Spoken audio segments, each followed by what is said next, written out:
Fertilise right Pakistan, इसका असल मकसद क्या है? ये क्यों स्टार्ट किया गया? प्रोजेक्ट का बुनियादी मकसद ये है कि हम जो कीमियाई खादें हैं उनको किस तरीके से इस्तेमाल करें कि वो ज़्यादा से ज़्यादा पौधों के इस्तेमाल में आए, उसका नुकसान कम हो। पाकिस्तान में किन इलाकों में ये प्रोजेक्ट जो है वो काम कर रहा है? ये प्रोजेक्ट हम चला रहे हैं पंजाब और सिंध में। ये प्रोजेक्ट जो है वो कब ख़त्म होगा और इस टाइम जो है वो किस मरले पे है? ये प्रोजेक्ट 4 साल का है, तो यानी इस वक्त हम आधे से ज़्यादा प्रोजेक्ट जो मुकम्मल हो ठीक चुका है। एक और फ़ायदे के बारे में आप जिक्र कर रहे थे कि नाइट्रोजन का जब इस्तेमाल कम होता है तो माहौल पे जो ज़ाहिर सी बात जो मनफी असरात पड़ रहे हैं उसके अखराज से ज़्यादा अखराज से पड़ रहे थे, तो उसमें भी कोई कमी वाक़या हुई है? वो ये होता है कि अगर वो पौधे ने कम ली है, हमने खाद ज़्यादा डाल दी है और उस वक्त तेज़ बारिश हो गई है, तो उसमें से बहुत सारी जो यूरिया खाद है वो ज़ेरे ज़मीन पानी में नाइट्रेट की शक्ल में हाल हो नीचे चली जाती है। तो उसमें जो ज़ेरे ज़मीन पानी है उसकी क्वालिटी फिर ख़राब होती है, वो पीने के काबिल नहीं रहता। अस्सलाम वालेकुम, एग्रीकास्ट के एक और एपिसोड में आपको खुशामदीद करते हैं और आज हमारे साथ एकाडा से एक बहुत ही ख़ास मेहमान जो कि soil fertility and health expert हैं और तकरीबन 45 साल से ज़ायद का उनका तजुर्बा है पाकिस्तान के ज़रई शोबे में और उनको वेलकम करते हैं डॉक्टर मोहम्मद असलम को। डॉक्टर साहब अस्सलाम वालेकुम। वालेकुम सलाम और बहुत शुक्रिया आपका जी। नहीं डॉक्टर साहब, आपका शुक्रिया कि आप इस प्रोग्राम में आए और आपने शर्फ बख्शा के यहाँ पे आके फर्टिलाइज राइट पाकिस्तान जो प्रोजेक्ट है उस हवाले से बातचीत हो सके, तो आपका शुक्रिया बहुत बहुत। जी। अच्छा डॉक्टर साहब, गुफ्तगू का आगाज़ जो है वो हम क्योंकि कुछ टाइम हो गया आपके साथ हमने पहले भी प्रोग्राम्स किए हैं, तो लोगों को थोड़ा सा ज़रा रिकॉल करने के लिए, ताकि याद दहानी के लिए कि ये जो प्रोजेक्ट है फर्टिलाइज राइट पाकिस्तान, इसका असल मकसद क्या है? ये क्यों स्टार्ट किया गया? देखिए जी, ये फर्टिलाइज़र राइट पाकिस्तान, जैसा कि ये इसके अल्फाज से ही ज़ाहिर है कि कीमियाई खादों को किस तरीके से इस्तेमाल किया जाए कि उनका ज़्यादा से ज़्यादा फ़ायदा हो। ठीक है। तो ये प्रोजेक्ट बुनियादी तौर पे ये जो जहाँ से आया है, ये अमेरिका का जो महकमा ज़राअत है जिसको USDA बोलते हैं, जी, जी। ये पैसा वो देते हैं ओके। और इस प्रोजेक्ट को पाकिस्तान में चला रहा है इकार्डा। इकार्डा जो है वो मैं एक दफ़ा फिर लोगों के लिए सहूलत के लिए बता दूं कि ICARDA actually is international centre for agriculture research in dry areas. इसका मतलब ये है कि हम ज़राअत की रिसर्च करते हैं उन इलाकों में, दुनिया के उन इलाकों में जहाँ जो ज़्यादातर खुश्क इलाका हुँ। जाता है। और पाकिस्तान में इकार्डा का एक कंट्री ऑफिस है जो NARC इस्लामाबाद है और हम ये प्रोजेक्ट चला रहे हैं पाकिस्तान में जो ज़राअत के अदारे हैं रिसर्च के और तौसीक़ के और उसके अलावा जो यूनिवर्सिटीज़ हैं ज़राअत की, उनके साथ हुँ, हुँ, मिल के हुँ, हुँ। इकार्डा ये प्रोजेक्ट चला रहा है। अच्छा। प्रोजेक्ट का बुनियादी मकसद ये है कि हम जो कीमियाई खादें हैं उनको किस तरीके से इस्तेमाल करें कि वो ज़्यादा से ज़्यादा पौधों के इस्तेमाल में आए, उसका नुकसान कम हो और ज़ेरे ज़मीन उसका पानी भी नुकसान कम हो, हवा में नुकसान कम हो और जो ज़मींदार की पैदावार है वो बढ़ जाए उसकी और उसकी आमदनी बढ़ जाए। और नंबर 2 हम उसमें ये काम कर रहे हैं कि वो कौन सी तरीका हैं जिसमें से हम जिसको इस्तेमाल करके हम कीमियाई खादों का इस्तेमाल कम कर सकते हैं। तो उसमें बुनियादी तौर पे 2 चीज़ें हैं, एक तो बायो फर्टिलाइज़र्स और दूसरा जो देसी खादें जिसको हम कहते हैं या यातायाती खादें, हम उनको कितना इस्तेमाल कर सकते हैं कीमियाई खादों के साथ ताकि कीमियाई खादों का इस्तेमाल कम हो और पैदावार पे भी मनफी असरात ना हो। अच्छा डॉक्टर साहब, मुझे ये बताएँ कि पाकिस्तान में किन इलाकों में ये प्रोजेक्ट जो है वो काम कर रहा है? अच्छा, ये प्रोजेक्ट बुनियादी तौर पे चूँकि फर्टिलाइज़र का है, कीमियाई खादों के इस्तेमाल का है, तो पाकिस्तान में कीमियाई खादें जो हैं, वो उनका 85% जो है वो सिंध और पंजाब में हो रहा है। अच्छा, बाकी पूरे बलूचिस्तान और जो बाकी जो शुमाली इलाका जहाँ वहाँ पे पे या कदरे KP, कम है। वो इतना थोड़ा है। तो इसलिए ये प्रोजेक्ट हम चला रहे हैं पंजाब और सिंध में और इसमें सिंध में हमारे पास लाड़कानी का ज़िला है हुँ, हुँ। और उसके बाद हमारे पास वो है जो जिसको अब शहीद बेनज़ीर आबाद कहते हैं, जो पहले नवाब शाह कहते थे, उसमें है। اچھا اور پنجاب میں خانے وال ہے، سائی وال ہے، اور اس کے بعد گجرا والا ہے، اور پھر یہ جو ہمارے علاقہ جات ہیں پٹھوار کے جس میں تلا گنگ اور چکوال کے ذریعے ان اضلاع پہ ہم کام کر رہے ہیں۔ ٹھیک ہو گیا۔ اچھا ڈاکٹر صاحب، آپ نے علاقوں کا تو بتا دیا، اب ذرا تھوڑا سا ٹیکنالوجیز کے بارے میں کھل کے بات کرتے ہیں۔ کون کون سی ٹیکنالوجیز ہیں خاص طور پہ جن پہ کام ہو رہا ہے اس پروجیکٹ میں، اور ان کے فائدے کیا ہو رہے ہیں؟ اچھا، ان علاقوں میں جو ہم کام کر رہے ہیں، ایک تو میں بتا دوں کہ جو پاکستان کی جو بڑی فصلیں ہیں ان پہ کام کرا رہے ہیں۔ سب سے بڑی فصل تو جو ہے وہ گندم ہے، سب کو پتہ ہے، اس کے بعد چاول ہے، کپاس ہے، اور پچھلے کوئی سالوں سے مکی بھی اب پاکستان میں کافی زیادہ ہو رہی ہے۔ تو ہم ان فصلوں پہ یہ سارا کام کروا رہے ہیں، اور کروا ایسے رہے ہیں ہم کہ یہ سارے کا سارا کام جن اضلاع کی میں نے بات کی ہے ان میں ہم ذمہ داروں کو کھیتوں پہ کام کرا رہے ہیں۔ ہماری کوئی بھی ریسرچ جو ہے نا وہ لیبارٹری کے اندر نہیں ہے، یہ سارے کا سارا کام ذمہ داروں کو کھیتوں پہ ہے، تاکہ وہیں پہ وہ لوگ دیکھیں کہ اس کا اثرات کیا ہے۔ تو فصلات میں بھی ہم یہ نہیں کر رہے کہ کیلی فصل ہے، تو ہمارے چونکہ سسٹم ہیں جس میں چاول اور گندم کا علاقہ ہے، تو ہم چاول اور گندم کے سسٹم میں کام کر رہے ہیں۔ اسی طرح دوسرا ایک بڑا سسٹم ہے جو کپاس اور گندم کا ہے، تو اس پہ کر رہے ہیں، اور مکی کا، اور پھر پٹھوار بھی۔ تو ان فصلوں پہ کام کرا رہے ہیں۔ تو اس کے ساتھ ساتھ جو ہم ٹیکنالوجی ٹیسٹ کر رہے ہیں جی وہ بنیادی طور پہ کافی ساری ٹیکنالوجی ہیں، جس میں پہلی ٹیکنالوجی تو یہ ہے کہ ہم جو کھاد ہے، جو کیمیائی کھاد ہے خاص طور پہ، اس کو ہم کس طریقے سے بیج یا جو پودے ہیں، فصلیں، ان کی جڑوں تک پہنچائیں۔ اچھا، تو تاکہ وہ اس کا ویسٹیج کم ہو، زیاں کم ہو، اور وہ زیادہ سے زیادہ استعمال پودوں کے لیے۔ تو اس میں 3-4 چیزیں ہیں۔ ایک تو ہم کہتے ہیں اس کو پلیسمنٹ کا مطلب ہے کہ کھاد کو ہم بیج کے نزدیک پہنچائیں، جڑ نکلے گی تو استعمال کر لے گی، زیاں کم ہوگا۔ بالکل۔ تو پلیسمنٹ میں بھی 2-3 چیزیں ہو رہی ہیں۔ ایک تو یہ کہ ڈبلر ہے، ایک انسٹرومنٹ ہے، وہ مینول بھی ہے، اور وہ اب تو میکینیکل بھی بن گیا۔ ڈبلر وہ چیز ہے کہ جو سیڈ کو پلیس کرتا جاتا ہے، اور سیڈ سے تھوڑے فاصلے پہ کھاد کو بھی پلیس کرتا جاتا ہے۔ تو ایک تو وہ ڈبلر استعمال کر رہے ہیں۔ دوسرا ایک بڑا سادہ سا طریقہ ہے کہ جی ذمہ دار بھائی تو عام طور پہ چھٹا کرتے ہیں، بیج کا بھی اور کھاد کا۔ تو ہم خاص طور پہ گندم کے لیے یہ کہہ رہے ہیں ان کو کہ چھٹا کرنے کے بعد کھاد بھی چھٹا ہوگی، بیج بھی، اس میں ہل چلا دیں، کلٹیویٹر۔ ہل چلنے سے یہ ہوتا ہے کہ وہ نالیاں بن جاتی ہیں، اور اونچی جگہ جس کو سیاڑ بھی ہم کہتے ہیں پنجابی میں، وہ بن جاتا ہے۔ تو سارا بیج اور کھاد اوپر آ جاتی ہے، اور کھاد چونکہ پھر اوپر آ گئی تو وہ پودے سے، جب بیج سے پودا نکلا تو جڑوں مل جاتی ہے، اور پانی جو ہے وہ پھر کھیلیوں میں آ جاتا ہے، وہاں سے پودے کی جڑیں لے لیتی ہیں۔ تو اس طریقے سے کھاد بھی ڈائریکٹلی پودوں کی جڑوں تک پہنچ گئی، اور دوسری بات اس میں پانی کی بچت بھی ہوتی ہے۔ یہ طریقہ کر رہے ہیں۔ اس کے بعد ہم ایک اور کام ہے کہ عام طور پہ ہمارے ملک میں چونکہ نائٹروجن والی کھاد جو کہ یوریا ہے وہ ریلیٹیولی سستی ہوتی ہے، جی اور فاسفورس والی جس کو ہم ڈی اے پی استعمال ہوتی ہے وہ زیادہ مہنگی ہوتی ہے۔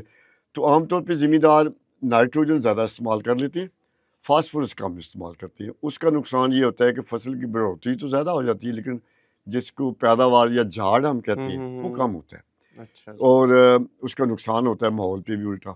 ہم وہ ذمہ دار کو ایڈوائز کر رہے ہیں کہ آپ ایک مناسب پراپر جو بیلنس جس کو کہتے ہیں نا، اس میں نائٹروجن اور فاسفورس، جو کہ 2 حصے نائٹروجن اور 1 حصہ فاسفورس، وہ ڈالیں تو اس سے آپ کی پیداوار زیادہ بڑھے گی، اور ان بعض کیسز میں خرچہ بھی کم آتا ہے۔ تو اس سلسلے میں فیصل آباد زرعی یونیورسٹی نے ایک ماڈل بنایا ہے جس کو فرٹیلائزر پریڈکشن ماڈل کہتے ہیں، اس کا ہم استعمال کر رہے ہیں۔ اس کے علاوہ پھر کچھ اور طریقے ہیں کہ جی ساری کھاد کٹھی نہ ڈال دیں۔ ڈی اے پی تو ہمیں کٹھی ڈالنی پڑتی ہے کیونکہ وہ پانی میں حل کم ہوتی ہے، تو وہ تو شروع میں ڈالیں گے۔ یوریا ہم بعد میں بھی ڈال سکتے ہیں۔ تو جب ہم ساری یوریا اگر شروع میں ڈال دیں تو وہ پھر پودوں کی جڑوں تو ابھی نکلنی ہے، اور اس نے آہستہ آہستہ لینی ہے، تو بہت ساری یوریا پھر ضائع ہوتی ہے۔ تو ہم ذمہ دار کو کہتے ہیں کہ اس کو 3 یا 4 سپلٹ میں استعمال کریں، قسطوں میں استعمال کریں۔ تھوڑی سی 1/3 یا 1/4 شروع میں کریں، اور بعد میں پھر مختلف سٹیجز پہ جب وہ کریں، تو وہ اس کو ہم کہتے ہیں سپلٹ اپلیکیشن۔ تو اس سے وہ زیادہ اس کی افادیت بڑھ جاتی ہے کھاد کی۔ ठीक फिर है। एक कुछ और तरीके आ गए हैं जिसमें हम 1/3 या 1/4 शुरू में डाल देते हैं यूरिया, उसके बाद हम डिफरेंट स्टेजेस पे डिफरेंट मरलों पे हम फसल जो है ना उसके पत्तों का रंग देखते हैं, और वो रंग बताता है कि इस वक्त खाद की ज़रूरत है या अच्छा, नहीं है। वो अगर लीफ कलर चार्ट लीव के साथ उसके वो मैच 2 करते हैं। किस्म के हैं, मैं आपको बताऊँगा। तो वो रंग बताता है कि खाद की ज़रूरत है या नहीं है, अगर नहीं है तो नहीं डालेंगे, तो अगर ज़रूरत है तो वो बताता है कि कितनी डालनी है, उतनी ही डालें। तो उस ये जो तरीका है, ये चावल के लिए एक तरीका है, उसको कहते हैं लीफ कलर चार्ट, वो इस्तेमाल करते हैं। गंदम के लिए एक और तरीका है जिसको जो ग्रीन सीकर एक आ रहा है वो यूज़ होता है। अच्छा, तो अच्छा, इस अच्छा। तरीके से हम करवा रहे हैं, उससे खाद जो है ना बाज़ का बच भी जाती है लेकिन पैदावार बढ़ती है। उसका मतलब ये है कि जिस वक्त पौधे को ज़रूरत है उस वक्त खाद दी जाए। कुछ तरीके कुछ टेक्नोलॉजी तो ये होगी। अब उसके अलावा फिर ये है कि जी ख़ास तौर पे यूरिया जो है उसका ज़्यादा ज़्यादा होता है, तो उसको रोकने के लिए अब वो कोट किया जाता है उसको जी, जी, मुख्तलिफ बिल्कुल, मटीरियल बिल्कुल। से। तो कोट करने का मकसद ये है कि जब हम कोट करेंगे, वो मटीरियल भी मैं आपको बताऊँगा कि कौन-कौन से हैं। हुँ। तो कोट करके जब हम डालेंगे तो उसमें से आहिस्ता-आहिस्ता यूरिया निकलती है, नाइट्रोजन, और साथ-साथ पौधे लेते जाते हैं, जिससे उसकी जो ना एफिशिएंसी या अफादियत वो बढ़ जाती है, उसका ज़िया कम होता है। तो वो कोटेड के मटेरियल जो है ना डिफरेंट, वो एक तो सल्फ़र से कोट किया जाता है, दूसरा ज़िंक से कोट किया जाता है, और तीसरा है जो नीम ऑयल से कोट किया जाता है। ये जो अब ना ख़ास तौर पे ज़िंक और नीम ऑयल, ये तो अब जो फर्टिलाइज़र की कंपनी है, खादों की हुँ, कंपनी है, हुँ। वो भी बना रही हैं, बिल्कुल ऐसे तो ही। वहाँ से भी अवेलेबल है। फिर फैसल जो हमारे पंजाब का अदारा है जो सॉइल फर्टिलिटी जिसको कहते हैं, जो ज़मीन की ज़रख़ेज़ी पे काम कर रहा जी, है, जी। वो आम सादा तरीके से भी कोटिंग करते हैं नीम ऑयल की। वो जस्ट बीज लेके उसको नीम ऑयल स्प्रे कर देते हैं, और वो हुँ, सस्ता भी तरीका है और वो ज़मींदार खुद कर सकते हैं। ठीक। उसके अलावा फिर ये एक और तरीका है कि जो वो जो देसी खाद है, अच्छी सारी गली सड़ी खाद, उसको उसके ऊपर चढ़ा दिया जाए कोटिंग। तो कोटिंग के फ़ायदे ये होते हैं कि जी आपको उसमें आहिस्ता-आहिस्ता यूरिया निकली, वो ज़्यादा पौधों के लिए इस्तेमाल होगी, पैदावार बढ़ गई, और उस सूरत में हम खाद की मिकदार भी कम कर सकते हैं। हुँ, हुँ।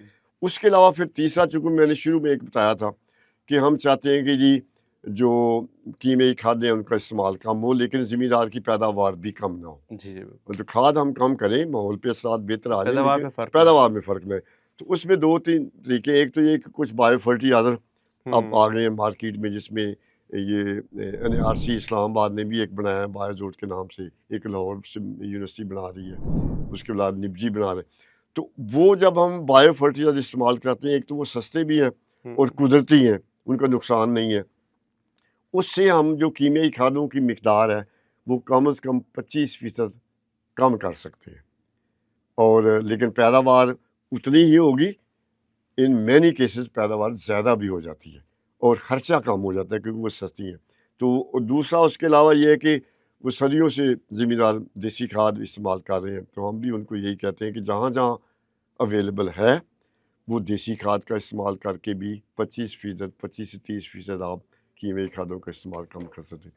तो ये बुनियादी तौर पे टेक्नोलॉजीज़ हैं, जो हम डायरेक्टली ज़मींदारों को खेतों पे करवा रहे हैं और उनके फ़ायदे दिखा रहे हैं। बहुत ज़बरदस्त नहीं काफ़ी सारी टेक्नोलॉजीज़ हैं और सबकी अफ़ादियत जो है बहुत ज़्यादा लग रही है। अगर आप इनमें से किसी टेक्नोलॉजी पे डेडिकेटेड एक वीडियो चाहते हैं कि ख़ास तौर पे उस टेक्नोलॉजी के बारे में आप जानना चाहते हैं मज़ीद मालूमात अगर आप चाहते हैं तो ज़रूर कमेंट्स में हमें बताएँ। डॉक्टर साहब आप सबसे अहम सवाल पे चलते हैं।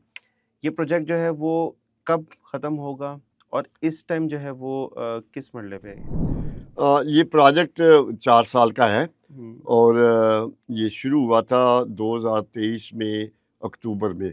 अच्छा। तो उसके बाद फिर ये एक आर्डाने काम इस पे शुरू किया, फिर अगले 3-4 महीनों में हमने जो हुँ, हुँ, जो हुँ। को अदारे थे पाकिस्तान में ज़राअत के, जी, जी। फिर कौमी लेवल पे एनएआरसी, और जो से पंजाब में बहुत सारे इदारे हैं ज़राअत के, एक्सटेंशन के, सिंध में, उनको साथ मिलाया।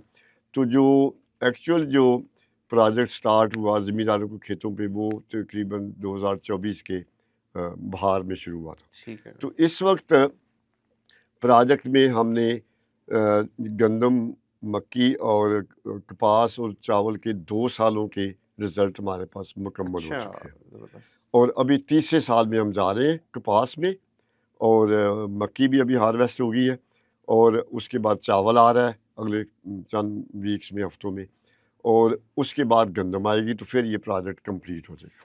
تو یعنی اس وقت ہم آدھے سے زیادہ پروجیکٹ جو مکمل ہو ٹھیک چکا ہے. ہے. اچھا ڈاکٹر صاحب، ابھی تک کے ریزلٹس کے مطابق سب سے بڑی کامیابیاں اس پروجیکٹ کی کیا ہیں؟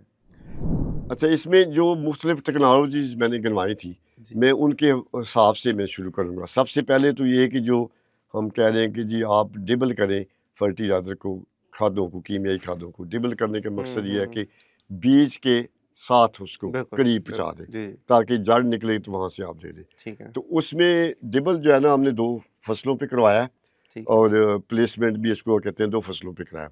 ایک تو کپاس کے نکاح سے، گندم تو ڈبلنگ ہو نہیں سکتی، گندم میں تو بہت زیادہ ہوتا ہے. کپاس کے لیے کیا ہے، اور اس کے علاوہ مکھی کے لیے کیا. اچھا. تو یہ ہم 2 طریقوں سے کرا رہے ہیں. ایک تو یہ کرتے ہیں کہ جو ذمہ دار جتنی بھی کھاد ڈال رہا ہے، ہم اس کو نہیں کہتے کہ آپ اس سے زیادہ ڈالیں. ہم وہ ذمہ دار کو کہتے ہیں آپ اپنی طریقے سے کھاد ڈالیں. اور ایک پلاٹ وہ ہوتا ہے، ایک میں ہم کہتے ہیں کہ کھاد آپ اتنی ہی ڈالیں لیکن آپ پلیسمنٹ کریں ڈبلر کے ذریعے. تو اس میں پھر کم از کم 10% پیداوار بڑھی ہے. اچھا. 10 سے 15% پیداوار ان زمین دار کی بڑھ گئی ہے ڈبل کرنے سے. صرف اس ٹیکنالوجی کو استعمال یس. کریں، کوئی خاص چیز اسی طرح جو ہم کہہ رہے ہیں گندم میں ہم کہتے ہیں کہ رج سوئیں کریں، یعنی جب آپ بیج ڈال دیا تو اس کے بعد ہل چلائیں تو وہ پٹڑیوں پہ آ جائے اوپر، بیج بھی اور کھاد بھی. تو تقریباً 10 سے 15% اس سے بھی فائدہ ہوگا. اس کے علاوہ جو ہم کہہ رہے ہیں، یہ خاص طور پہ چاول پہ جو ہم نے LCC چارٹ جو تھا، اس کے کلر چارٹ کے حوالے سے جو کام کیا تھا، تو وہ فی ہیکٹر جو ہے نا، وہ تقریباً یا فی ایکڑ 7-8 کلو گرام نائٹروجن بچی بھی تھی، اور پیداوار بھی تقریباً 8 سے 10% بڑھ گئی تھی. یعنی یہ وہ طریقہ ہے کہ آپ کھاد اس وقت لیں جب پودے کو ضرورت ہے. تو اس سے اگر اس وقت اس طریقے سے دیں گے تو آپ کی بچت بھی ہو رہی ہے، پیداوار بھی بڑھ رہی ہے. اور اسی طرح جو گرین سیکر کو ہم نے استعمال کیا تھا، اس سے بھی بڑے اچھے نتائج آئے ہیں گندم کے لیے. ٹھیک ہو گیا. اس کے بعد جو ہم نے کام شروع کرایا کہ جی کوٹڈ فرٹیلائزر یوز کریں، یوریا کے بجائے سمپل سادہ یوریا کے جس میں سے نقصان اس کا زیادہ ہوتا ہے. آپ کوٹڈ کریں گے تو آہستہ آہستہ وہ ریلیز ہوگی اور آہستہ آہستہ وہ پودوں کو ملے گی، ساتھ ساتھ استعمال ہو جائے. تو اس میں ہم نے اس میں بھی 2 طریقوں سے کرایا کہ ایک تو جتنی کھاد ذمہ دار ڈال رہا ہے، ہم کہتے ہیں کہ اتنی ہی ڈالیں آپ، لیکن جو عام سادہ یوریا وہ ڈالیں، اور اتنی مقدار میں آپ دوسرے پلاٹ میں ڈالیں جس میں کوٹڈ فرٹیلائزر. تو اس کے کم از کم جو کوٹڈ فرٹیلائزر استعمال کرنے سے وہ کم از کم ہماری 15%، 10%، 15%، 20% تک پیداوار بھی بڑھی ہے. بہت بڑی.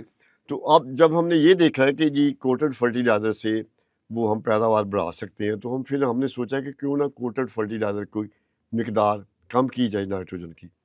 تو پھر ہم نے کم کر کے بھی دیکھا کہ آپ نے جتنی ڈالی ہے کھاد زمین دار نے ڈالی ہے وہ ڈالے جو کوٹڈ نہیں ہے یوریا، اور اس کے ساتھ دوسرے پلاٹ میں جو کوٹڈ ہے اس کو 80% کر لے. مطلب 100%، اگر 100 کلو گرام فی ہیکٹر یوز کرنی ہے تو اس کی بجائے 80 کلو گرام کریں. تو ہم نے دیکھا ہے کہ جب ہم نے 20% کھاد کم کی ہے اور کوٹڈ کی ہے، یوریا کم کی ہے 20%، تو اس صورت میں بھی پیداوار اتنی ہی آئی ہے، اور کچھ کیسز میں 5 سے 8 یا 10% بڑھ بھی گئی ہے پیداوار. اور لیکن فائدہ اس کا یہ ہے کہ 20% یوریا کم استعمال ہوئی ہے. تو ایک تو اس کا یہ فائدہ ہو گیا. دوسرا جو ہم نے شروع میں بات کی تھی کہ بایو فرٹیلائزر استعمال کرتے ہیں، تو اس میں ایک تو خاص طور پہ بایو فرٹیلائزر جو اسلام آباد میں قومی زرعی تحقیقاتی مرکز ہے جس کو NIRC بولتے ہیں، انہوں نے بنایا، جس کا نام جو ہے وہ بایوزوٹ ہے. وہ کئی سالوں سے بھی استعمال ہو رہا ہے. اس کو ہم زیادہ پروموٹ کر رہے ہیں زمین داروں کو. تو جہاں ہم نے بایوزوٹ استعمال کروایا ہے، تو اس میں ہم نے ان کو ذمہ داروں کو کہا کہ آپ اپنی نائٹروجن بھی، یوریا یعنی، اور DAP بھی کو 25% کم کریں. اچھا. اور اس کے ساتھ بایوزوٹ استعمال کریں. اب وہ 25% کم کرنے سے کم از کم ذمہ دار کا 8 سے 10 ہزار روپیہ بچا ہے. جبکہ یہ جو بایوزوٹ ہے فی ایکڑ، جبکہ بایوزوٹ جو ہے اس کی قیمت صرف 500 रुपये है फी एकड़, ज़बरदस्त, बाकी फसलों के लिए ज़बरदस्त। गंदम के लिए 1000 रुपया फी एकड़ है। हुँ। यानी आप समझें कि 10,000 बचा के हुँ। आपने 500 या 1000 वो सिर्फ लगाया, तो 8-9 हज़ार की बचत भी होगी आपकी, बेहतरीन। और साथ साथ वो ज़्यादातर केसेस में 10% से 12 या 13-15% पैदावार भी बढ़ गई है। तो नहीं, एक तो बायोजोट का वो बिल्कुल। हुआ है, सिमिलरली वो जो देसी खाद जहाँ जहाँ इस्तेमाल की उसका भी फ़ायदा नज़र आया है। लेकिन देसी खाद का हम ज़िम्मेदारों को ये कहते हैं कि आप अपने खेतों पे बनाएं और वो इस्तेमाल करें, वो सस्ती रहेगी। अगर वो ख़रीदेंगे, ख़रीद के इस्तेमाल करेंगे, फिर वो खर्चे महंगी में पड़ती इज़ाफ़ा है। ही होगा। अच्छा हाँ। डॉक्टर साहब, इसमें एक और फ़ायदे के बारे में आप ज़िक्र कर रहे थे हुँ। कि नाइट्रोजन का जब इस्तेमाल कम होता है तो माहौल पे जो ज़ाहिर-सी बात है जो मनफ़ी असरात पड़ रहे हैं, उसके अखराज से ज़्यादा अखराज से पड़ रहे थे, तो उसमें भी कोई कमी वाक़या हुई है? अच्छा, इस प्रोजेक्ट में का एक मकसद, सबसे बड़ा मकसद ये भी था कि एक तो ये कि ज़िम्मेदारों को में हम उनको ऐसी टेक्नोलॉजी दें जो उसकी पैदावार को कम ना होने दें, बढ़ाएँ, और उसका खर्चा कम करें, लेकिन पैदावार उसकी कम ना हो, पैदावार उतनी ही हो या बढ़ जाए। तो दूसरा मकसद इसमें ये था कि जो कीमियाई खादें हम इस्तेमाल करते हैं, तो उनके ये कीमियाई खादों के बगैर गुजारा नहीं है, क्योंकि हमारी इतनी ज़्यादा पॉपुलेशन है, हमें खुराक चाहिए, हमें लिबास चाहिए, तो पैदावार हासिल करने के लिए हमें डालनी पड़ती हैं खादें। लेकिन बदकिस्मती से इन खादों के कुछ मनफी असरात भी हैं, और उस मनफी असरात में जो फास्फोरस वाली है, DAP वाली खाद है, उसका भी होता है, लेकिन उसका थोड़ा होता है। ज़्यादातर जो नुकसान होता है वो जो नाइट्रोजन वाली खाद है, जो हम डालते हैं, जो यूरिया की शक्ल में हम डालते हैं, और DAP में भी 18% नाइट्रोजन नाइट्रोजन है, होती है। या अमोनियम नाइट्रेट, या और बहुत सारी जो भी नाइट्रोजन वाली खाद डालती है। जब भी नाइट्रोजन की खाद डाली जाती है तो उसके 2-3 किस्म के नुकसान आते हैं। वो ये होता है कि अगर वो पौधे ने कम ली है, हमने खाद ज़्यादा डाल दी है और उस वक्त तेज़ बारिश हो गई है, तो उसमें से बहुत सारी जो यूरिया खाद है वो ज़ेरे ज़मीन पानी में नाइट्रेट की शक्ल में हल होकर नीचे चली जाती है। तो उसमें जो ज़ेरे ज़मीन पानी है उसकी क्वालिटी फिर ख़राब होती है, वो पीने के काबिल नहीं रहता। ज़ेरे ज़मीन पानी में भी दूसरा ये कि आपने खाद ज़्यादा डाली है, यूरिया, और तेज़ बारिश होगी, पानी आपका वो अगर आगे तक निकल गया खेतों में से, तो वो उसको हम कहते हैं इरोजन या पोल्यूशन। वो जनाब पानी उस खाद को, यूरिया खाद को हल करके जो वो ज़मीन साथ ही के रह ऊपर जो तालाब वगैरह हैं या कोई हुँ। नदियाँ हैं, तालाब हैं, उनमें चला जाता है, तो वहाँ पे भी उसका नुकसान होता है। तीसरा जो उसका सबसे बड़ा नुकसान ये है कि जितनी भी यूरिया खाद नाइट्रोजन की खाद डाली जाती है, उसका कम से कम जो पूरी दुनिया के तजर्बात हैं वो बताते हैं कि कम से कम 1% उसका हवा में चला जाता है, नाइट्रस ऑक्साइड गैस बन के। अच्छा, और वो जो नाइट्रस ऑक्साइड गैस है वो इतनी ख़तरनाक है, हम आम तौर पे ये कार्बन डाइऑक्साइड को ब्लेम करते रहते हैं कि जी वो उससे माहौल में गर्मी पैदा हो रही है, लेकिन जो नाइट्रस ऑक्साइड का एक मालिक्यूल है वो कार्बन डाइऑक्साइड के मुकाबले में तकरीबन 2.75 गुना ज़्यादा अच्छा। वो मतलब गर्मी पैदा करता है माहौल में। तो उसमें ये होता है कि नाइट्रस ऑक्साइड एयर में चलेगी, अब कार्बन डाइऑक्साइड की तो हाफ लाइफ सिर्फ 5-7 साल है, लेकिन नाइट्रस ऑक्साइड एक दफ़ा हवा में चलेगी, 100 साल तक उसको कुछ नहीं होना। तो ये जो गर्मी बढ़ रही है, माहौल जिसको हम कहते हैं ग्लोबल वार्मिंग कहते हैं गर्मी, उसमें एक हिस्सा इसका नाइट्रोजन की खाद का भी है। तो जब हमने ये तरीके मुख्तलिफ इस्तेमाल कराए, जिसमें हमने प्लेसमेंट करवाई, कोटेड फर्टिलाइजर इस्तेमाल कराया, या हमने और कोटेड के थ्रू हमने 20% नाइट्रोजन भी कम कर ली, या हमने बायो फर्टिलाइजर यूज़ किया, उसमें भी 25% कम कर ली। इसका मतलब ये है कि हम नाइट्रोजन का इस्तेमाल, यूरिया का इस्तेमाल ऑटोमेटिकली कम हो गया। 20-25% ऑटोमेटिकली हम कम कर रहे हैं, तो उसके यकीनन माहौल पे बेहतर असरात बिल्कुल, पड़ते हैं। ठीक होगा। डॉक्टर साहब बहुत शुक्रिया, आपने बहुत ही आज तफ़सीली गुफ्तगू की और इस प्रोजेक्ट के बारे में, जो टेक्नोलॉजीज़ के बारे में आपने बताया और उनके फ़वाइद के बारे में बताया, तो यकीनन नाज़रीन के लिए भी वो मालूमात जो है वो बहुत ज़बरदस्त होंगी। आपने लाज़मी कमेंट्स करके बताना है, अगर आपका कोई भी सवाल होता है किसी टेक्नोलॉजी के बारे में, आप मज़ीद जानना चाहते हैं, तो ज़रूर हमें कमेंट्स में बताएँ। वीडियो को लाइक करें, शेयर करें दोस्तों के साथ, और इंशाल्लाह अगली किसी वीडियो में आपसे मुलाकात होगी। अपना ख़्याल रखिएगा। अल्लाह हाफ़िज़।